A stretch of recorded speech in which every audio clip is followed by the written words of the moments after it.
Welcome back to another edition of the Seats to Streets podcast. I am still your host, J.R. Horn, and that guy over there, the last time I checked, is still Brian Gorman. And we're here to bring you a conversation about the tools and resources that churches need to move their people from Sunday morning seats to local and global streets. But before we get into that and wrap up our fourth part of our culture series, a man must ask one. Brian, you had mentioned that there was a big event that you were going to smoke a lot of meat for someone. Did that happen or not? When did that happen? 2 weeks. 2 weeks happens 2 weeks Okay. from now. Actually, this week I'm doing a couple chickens and some queso and some beef ribs. And next week I'm doing some chicken skewers and skirt steak skewers. I'm gonna make some French fries tomorrow night, and the next day out using some smoked beef tallow to make the fries, and so I got some of that. But no, the big day of all that has not yet begun, but we are preparing for it. I know I'm going to do 1 or 2 briskets around Thanksgiving, and then I got to say another brisket in 2 weeks, and some things like that. So that's going on. It's funny that when you say that, that guy, I think that guy is still Brian Gorman thing. It pops into my mind. When I first got here, I'd just been on staff for a few months, and they let me preach because I didn't come on staff to be the preacher, and so they let me preach. And my sarcastic sense of humor, I had told some of jokes, at least things that I thought were funny. I didn't think anybody else laughed at them, but I found them hilarious. And so so I was all done with that. Well, the next Sunday I'm in church, and this lady who had been in church, like born and raised in this church, who at that point was in her, I think close to 60. She walks up to me, like makes that beeline for me and sort of catches me and goes, "You're done. Are you the minister who spoke last week? Are you are one of the ministers here, right?" And I went, "Well, I don't think they fired me yet." And she looks at me with just this look of disdain, and she's like, "Did you think that was funny?" Oh, Like, I did. yeah, Oh, I did. okay. And turns around to walk away, and I'm like, "Can I help you?" She goes, "Not anymore." And that was and I'm like, "Wow, go team." Go team. How to win friends and influence people right Man, there, buddy. that definitely was not in the category. So when you say that, it's the first thing I think of. Very first time I spoke in public in the church, outside of like doing a communion meditation or something. Spoke in public, and you've already turned the audience off. Wow, They won't it's a come gift. back, It's a so. gift. Not everybody can do that without stretching. I can do it with just not a warm up or anything. Just comes natural. Oh, natural. Yeah. I've known those churches that have done the stage firing from the stage without pre-warning. Oh yeah, yeah. I've known those churches. So Man, and a lot of our damage in the church listeners, a lot of our listeners are like, been there. Yep, saw that. I mean, Yeah.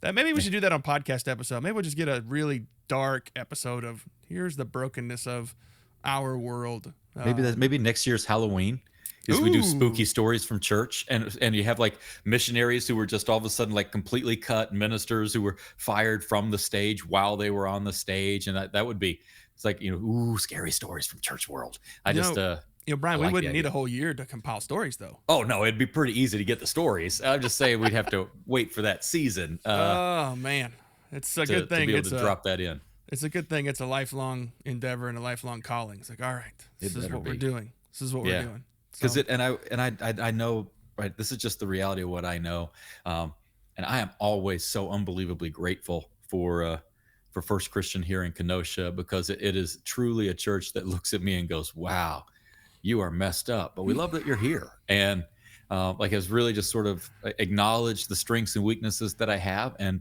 let me play to my strengths and be like, what do we need to hire? Who do we need to get to volunteer to not have that anymore? And I just think that's really, really cool that there's an awareness and a grace and a mercy. And it's taken me a long time to find a church like this, and taken me a long time to help build a church like this. And it's kind of been a combination within that. Like I said, I've been here over 17 years now, and what that looks like. But I just really always grateful because I've heard so many of those horror stories. But a lot of that comes back to what we've been talking about, though. It all comes back to the church culture.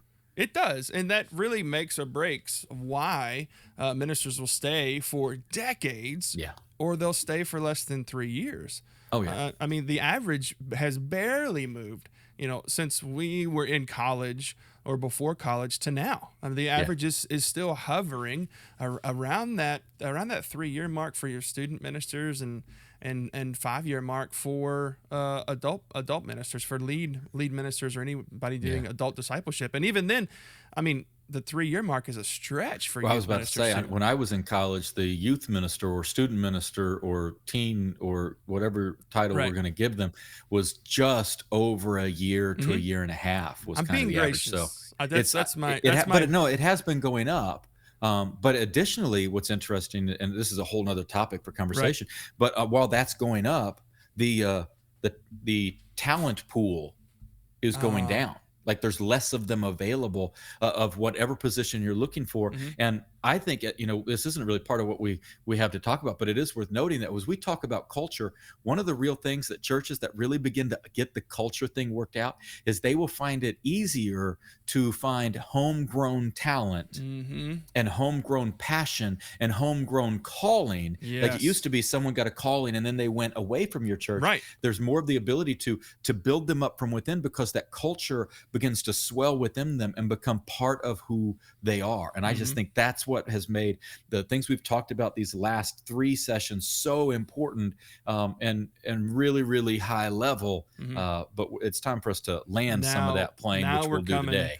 down to the ground. Now, the majority of the stuff that we've talked about on the past 3 episodes, if you haven't seen them, go back and look at Changing Your Church's Culture Part 1, 2, and 3. This is Part 4. This is the super practical. Much of what we've talked about has happened behind closed doors. It's happened in meetings. It's happened in private times with you and your sketch pad, taking down notes of the language that you hear. It's looking at behaviors that you've seen based off of those cultural statements or cultural language that that you're finding out and that you've taken notes on. It's you looking at the systems that are in place to see what are the cultural systems that are in place that are either hampering or they're helping our current culture. So much of what we've done has taken place indoors in meetings for an extended period of time. We talked about this process taking somewhere probably around the 6 to 8 months to get Yeah. to this point right here. We really want to give you the practical ways of going through that. Now, after you've taken that time, after you spent the 6 to 8 months, you've documented the language that you have heard from your staff and even out of your mouth and from your people. You've seen some of the behaviors that your staff and your congregation have used to display the culture. You've written down some of the actual values that you have seen as a church. Those, some of them could be negative, and the majority, and we hope and pray, are positive. But this is the point where you're moving past that. Now we want to put that into practice. Now we Right. want to put that into something that it would be a goal or an expectation, a cultural goal or a cultural expectation. Every church, ideally, is setting some form of goals with their staff or with their teams or as a congregation. Maybe it's a growth goal, maybe it's a staff health goal, maybe it's a different type of goal, maybe it's a missions goal. You want to send so many people into the missions field. We would argue at Seats to Streets that you need to have cultural goals and expectations every year so that you can maintain the health of the culture that you have. And there's really 3 ways or 3 specific examples that those cultural goals and expectations can be lived out. Brian, I'm going to kick it over to you. What are those 3 ways that a church needs to write these goals in such a way so that their culture can grow to a better health? Yeah, what you're looking for is you're looking for people to be able to experience Mm-hmm. these cultural values, right? We've talked about the idea of when you get them right, that's when you get that's right Mm-hmm. sort of idea. And so when someone is a part of your church, when they come in for the first time, when they've been there for a while, that they should experience these things to such a degree they go, oh yeah, that's right, that's who we are. And you experience things through 3 different methods. You see it. Mm-hmm. In other words, you need to get these cultural values up and in print in a way that they can see these words, these phrases, these ideas, and visibly connect with them. Right. They need to hear it. It's got to come out of the mouth of the lead or senior minister. It's got to come out of the mouth of your elders or your church leaders. It's got to come out of the mouth of your team leads. They need to get, and your your committee chairs or whatever kind of phrase you guys use in your church. You Mm-hmm. need to get it to come out of their mouth. They need to hear these words and these phrases over and over. And then one of the key factors is they need to experience it. This is one of the reasons why, like you talk about having some goals, something that's just a really practical idea is that every year, if you are a person who struggles to write goals, like annual goals for your Mm-hmm. church or your team, one way you can do this that's a little more simplified is just take these words that you've got and go, well, what do we want to do to be better at these? And you'll just continue to pour into your culture. And I think that's why today we've been giving you a lot of high level stuff. What I just shared with you there, real practical kind of things. That's what we want to do, is just drop in a ton of these practical ideas. Not that you're going to do all of these, but that you'll find one or two and go, ooh, yeah, no, that's right. Mm-hmm. Yeah, we could do that. That would work so well here. People would experience that here. And it's by seeing within just the structure of your church, the seeing and hearing and feeling, experiencing these values. We want to give you a variety of ways to just sort of experience these cultural values lived out. And as you experience them, they will begin to perpetually repair and repeat and build themselves. If I was a good preacher, I'd have another R word there, into the life cycle of your church, of your staff, of your volunteers, of your leadership teams. And for people who first start coming into your church, they'll start experiencing them as well. Because as we've said, these are magnetic. These will be the things that will draw people to you or repel people from you, both of which are good. If they're out of alignment with your values, this is maybe not the healthiest place for them, because they may bring in values that are in opposition to yours that might actually damage who you are. And if you find that you're like running into conflict with people all the time, when new people come into the church and new people start getting involved, it's probably because you haven't been really defined in your values for them to go, oh, this isn't the place for me. Right. So let's talk practical, JR. All right. Why don't you get us started? Let's just go back and forth here on some real practical. Here's how they can see, hear, and feel these values lived out. So one of the things I think would be fantastic in setting the values immediately is using your already that you already have in place, your starting point. A lot of times churches use a starting point, or I know you guys at one point in time, Brian, had an FCC 101 or intro to FCC sort of developmental class of, let's dive a little bit deeper into who we are. That specific class, that is where they could hear more of it, but not just the hear more of it. I think that one of the greatest ways that we could do any of this is if they could touch one or more of these three. If they could hear it, if they could see it, if they could feel it, then we've got it. The law of sevens in marketing says that a potential client has to interact with your message 7 times before they will buy your product. Yeah. So, Brian, going around Chicago for years, traveling from Kenosha to back down to Kentucky to visit family, how many billboards did you count for the hammer, the lawyer? I mean, over and over. I keep and thinking over about that and hair over. company that got Brian Urlacher and these other guys. Right? They were everywhere. So the ability to use a 101 class or a starting point type of class for your church, you have the ability to have a captured audience for them to hear your values, but not in and of itself there. Take them on a tour of the church and let them see it. Let them see the things you just said. I mean, let's be honest. Sitting in one of those classes for 2 hours, even if you are giving food, is rough. Yeah, it's rough. So just because we're adults, we have a slightly longer attention span. It's only slightly longer. It's not indefinite. Right. So giving the ability to go, hey, let's get up and let me go show you what that looks like. If there is, Brian, to use one of yours at FCC, a place for every one, let's go show you where a place for every one is lived out in the student ministry. And then we can talk about how your students are safe and that we're teaching them about Jesus, children's ministry, whatever. So taking those times to put that into your 101 class or get to know your starting point class is magnetic. It will repel or it will propel them into the family of the church. Right. If family is one of your cultural values, right, showing them your kids or your student area. If open arms or welcoming is one of your values, bring them to the right at the front doors and say, hey, this area right here, have a sign up or something, which kind of brings it to one of mine. I know this sounds a little silly, but having those values written out with some descriptions in poster form. Something that we did just last year is when you walk into sort of the main entrance most of our people walk in this long hall, we put up a like an 8 foot by, I don't even know how long. I mean, it just runs the massive amount of length of this hall, poster that runs down that wall, that explains that place for everyone, talks about the kind of the path. Our discipleship path is mapped out there, but written into that path are some of those key elements of what we value, of what kind of culture we're trying to create. That's right there. If you've got a wall, like the moment you walk out of your main worship room, right? If you've got a wall that's right there, man, that's a great place for a poster to go to showcase this sort of thing. A friend of mine, what he has at his church, he made a deal with a local sign company that they said they would offer him this tremendous discount if he bought a different poster from them every month.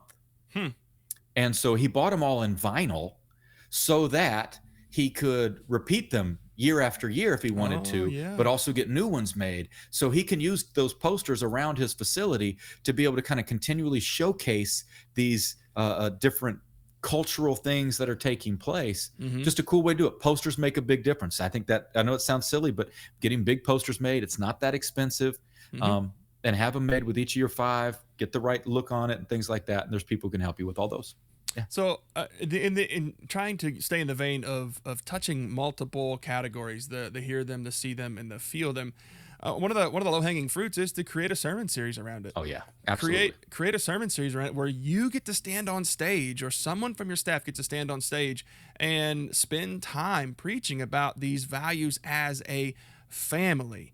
What this looks like. So one of the values at the church that we go to here in Louisville revolves something around fun and connectivity. Because one of the places that often people want to come to church and they say, why are you coming to this church? One is to learn about Jesus, but it's to meet other people, other like-minded people. I want to get to know other people in this church family. So one of the ways that our church does that is to link fun and this connecting type of values together. And so every summer, they do some form of a values summer series, a summer sermon series. That's a tongue twister right there for you, buddy. They do a some sort of values summer sermon series, and there's some sort of experiential takeaway from it. So one of the times was to have a connecting time. And so what they did was, over the summer, it's hot here in Kentucky. I mean, we can get up to 100, 85, 90% humidity. It's hot. As soon as you walk out the door, you're drenched in sweat again. So what they did, one Sunday, they decided to set up hot dogs, and you just grab a hot dog on the way out. Because ideally you would eat the hot dog as you're standing with your family, and there's time for you to have connectivity moments with someone. Oh, I've seen that person. I'm going to go say hi. Next Sunday was a guy brought over a giant snow cone machine. It made snow cones for everybody. The next Sunday, everybody got logoed glasses with a quick photo session where you can get all your family right there together. Which right here, pro tip, you just got a ton of social media pictures to represent all of your people in your logoed glasses just by doing that right there. Right, man. You know what I hear though? Like I can hear in my mind, especially in different churches that I've been in. We're like, do you know how much money that cost? And right, because and what we're saying is, hey, that's not maybe a value for the way your church functions, and that's okay. But so doing a sermon series is huge. Something just to add to that thought is, if you're the primary preacher of the church, you should never go, that's a really direct statement, but I'm going to stand by it. You should never go more than 3 weeks without emphasizing one of these. No, I would agree with that. So that it's always in there, right? And over the course of a year, you're going to make sure that you're talking about these things 3-4 times, each one of them individually 3 or 4 times. So really make sure you're sort of watching for those things. Along with that, if you are a team leader, right? Look, you're the missions team leader, you oversee compassion or benevolence, you're the senior minister who runs the meetings, whatever meeting you're in, even in your elders meetings and leadership meetings, one simple thing you can do is make sure that in every meeting, there is a moment to be able to talk about these values, these cultural things lived out.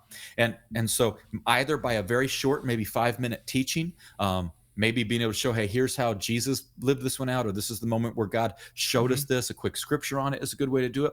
Another way to bring that into your meetings is to make sure that if this is really something that matters to you and you want it to become so culturally normal within your environment, have focused times of prayer in your meetings on this topic. So something that we do in our meetings is just an example of what I'm saying, because we talk about that place for everyone. We talk about our sort of our discipleship path, the things that we value and where we've seen them lived out, some of these sort of conversations that we spend a little time at the end of every meeting. Takes about maybe 20, 25 minutes for multiple people in the meeting to be able to pray. And right before that, we remind them, we're praying that God help transform us into a church where this is always in front of us.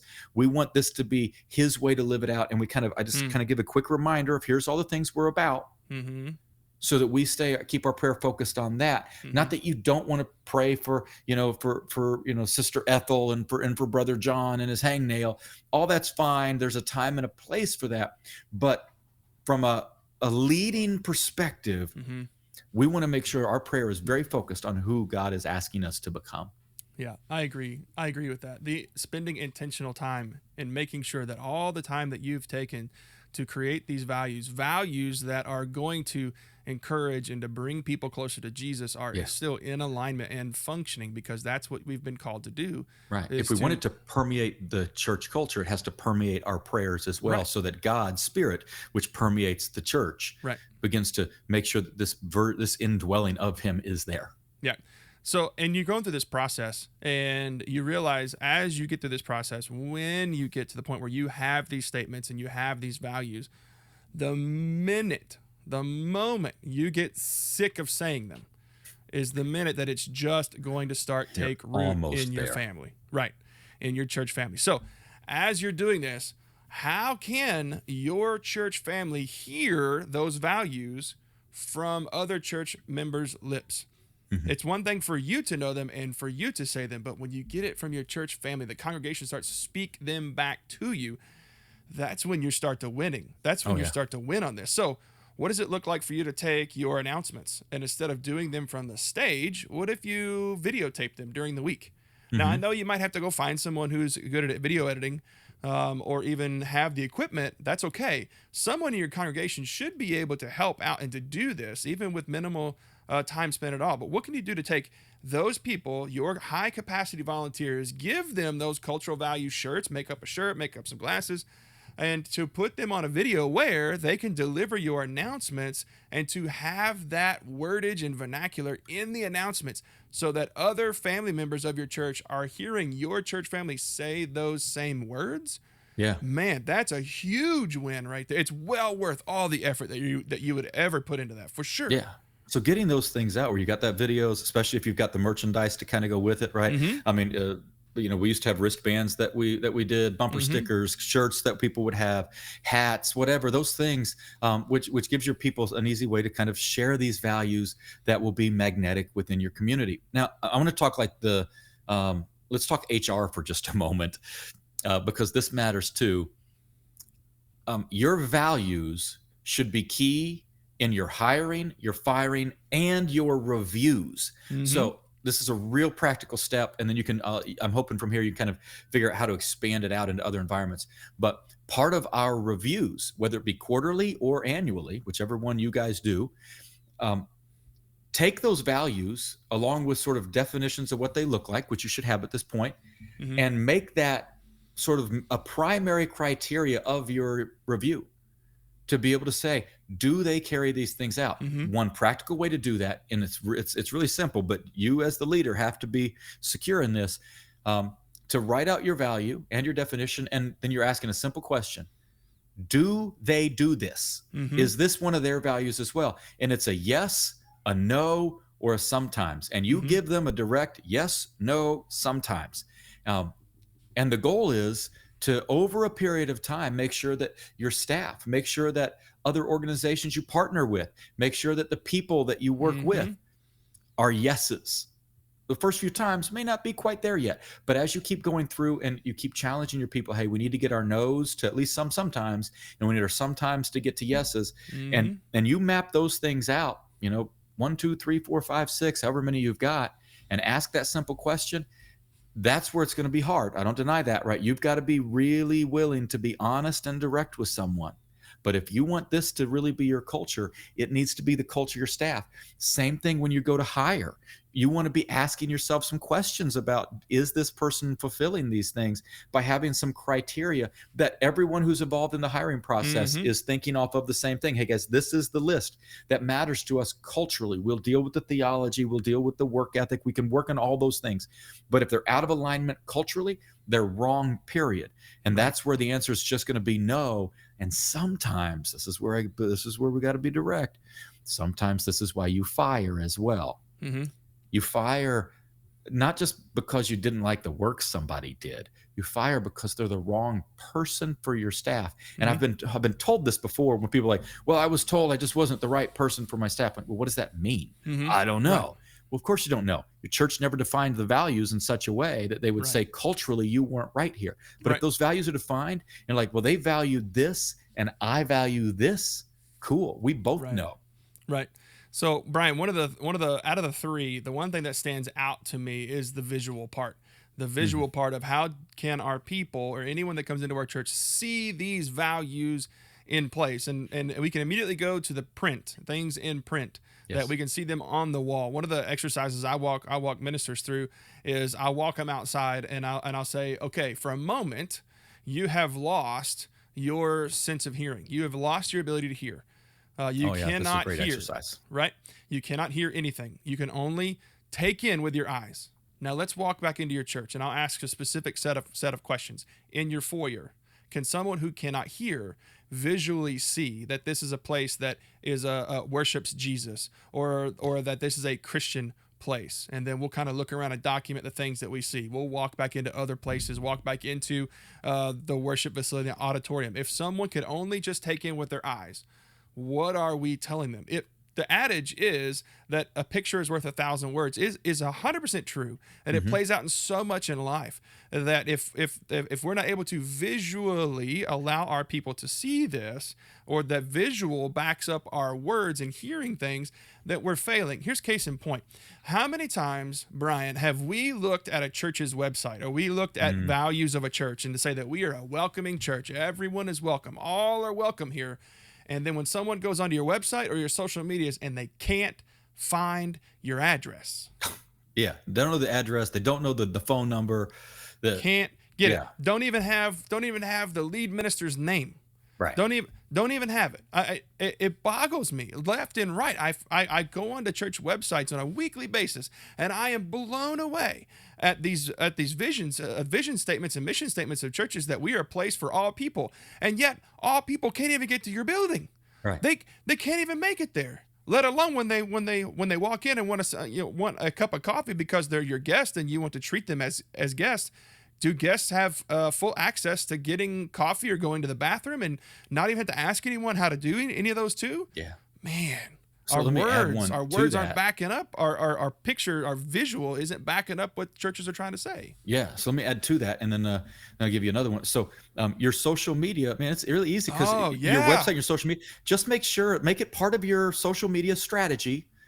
Dangerous words. Make it part of your social media strategy that once a week, it'll highlight one of those values, or once every other week, there'll be a picture and it'll just be of someone doing something. And you'll go, man, isn't it great how they, and then you reference that value and you're showcasing your people, which now we're going to do marketing for just a second. Now your people get to share that because, ooh, look, they posted a picture of me. They get to share with their friends. Their friends know about what church they go to.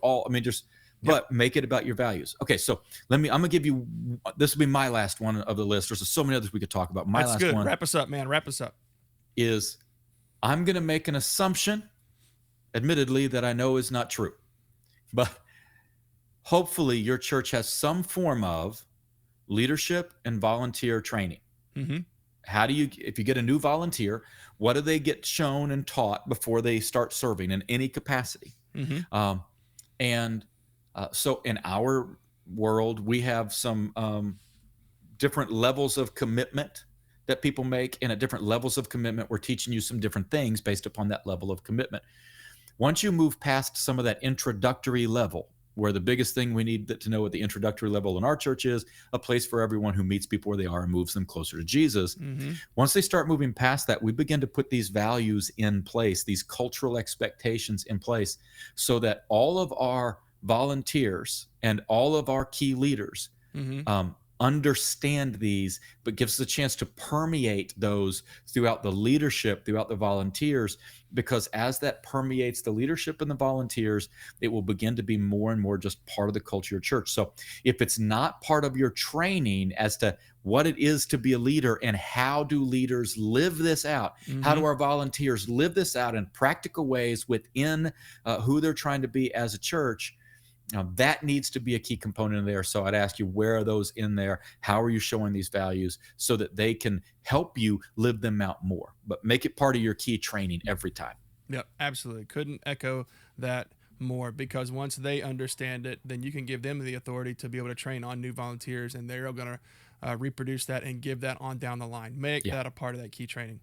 Well, we hope that you have been equipped today with some super practical ways that you can visualize your values, that you can make them audible, and that people can interact with them or encounter them or experience those values, because we have to understand that our people have to see them, they have to hear them, and they have to feel them. And so we hope that whatever we've talked about today has spurred you on or has sparked that idea of, oh, that's what we need to be doing. We've got through this process, but that right there, that's right. That's what we need to be doing. And if you're listening to this, you're like, man, I am still paddling with a broken oar and I don't know where to go. We would love to help you, because we just want to give this to you. So if you want to connect with us, you can connect with us on our website at seatstostreets.com. You can also send me a direct email at jr@seatstostreets.com. But when you go on our website, and right on the front page, you'll see it in the upper left-hand corner, you'll see a Let's Connect button. Just click that, fill out the dialog box, and say, hey, I want to know how you guys can help me think through some positive cultural elements for our church, and then hit the submit button. And it'll ding me, and I would love to reach back out to you to say, hey, how can we do this together? We want to partner together to do this. So I hope you have enjoyed the last 4 episodes of what is it to change the culture of your church and how you can do that. It's going to take some time. It's going to take some intentionality, but it is so worth it when you sit back and see, man, the wheels on this locomotive are rolling and we are going in the right direction. And that right direction is seeing people come to know Jesus, giving their lives to them, and then them going out and teaching others about Jesus. Disciples making disciples, living out Scripture. It's fantastic. So for me and Brian at the Seats the Streets podcast, we hope you have a fantastic week, and we'll see you on the next episode. Take care. Later.